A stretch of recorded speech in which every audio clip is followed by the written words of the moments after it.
पुनी के होंठ कांप रहे थे। वह जानती थी कि अगर उसने कुछ कहा तो हालत और बिगड़ सकती है। घर की जमीन पर पड़े उन नोटों का हर टुकड़ा किसी पुराने वादे, किसी छुपे हुए रोग, किसी अधूरे वास्ते का सबूत था। क्यों? पुनी ने आखिरकार चीख नहीं, बल्कि फुसफुसाकर पूछा, क्यों ये पैसे रोहित के हैं? मैंने तो देखा था। उसकी आवाज रुक गई जैसे कोई बड़ा दरवाजा पीछे से बंद हो गया हो। ध्रुव का चेहरा कठोर हो गया। किसने देखा, कब देखा और किस हालात में देखा, यही मायने रखता है, उसने कहा और शब्दों के साथ उसके होंठ आगे निकले। कमरे की दीवारों पर जैसे दांत का दर्द चस्पा हो गया हो। हर छवि में शक का दाग था। रोहित ने निगाहें झुका लीं, लेकिन उसकी हथेलियां इतनी कड़क थी कि लिफाफा फाड़ते समय कागज की खनक अब भी सुनाई दे रही थी।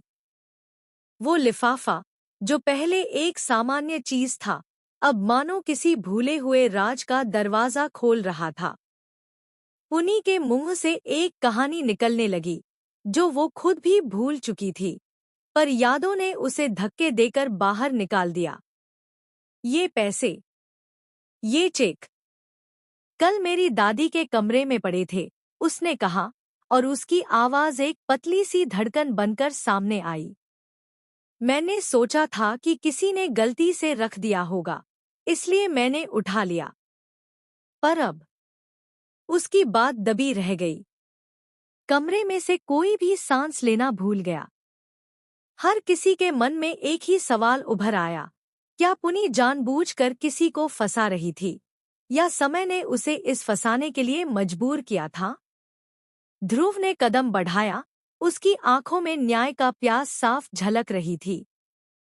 जाओ, उसने बोला, गुस्से में मत जाओ, सच्चाई का सामना करो।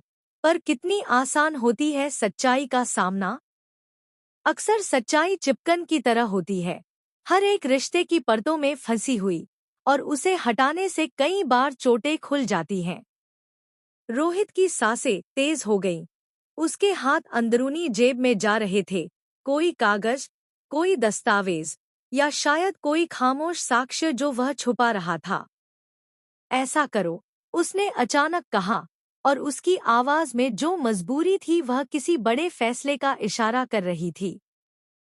इस आदमी को भी, इसे पैसे का, और शब्द वहीं बीच में टूट गए, जैसे किसी ने उसे बीच से काट दिया हो।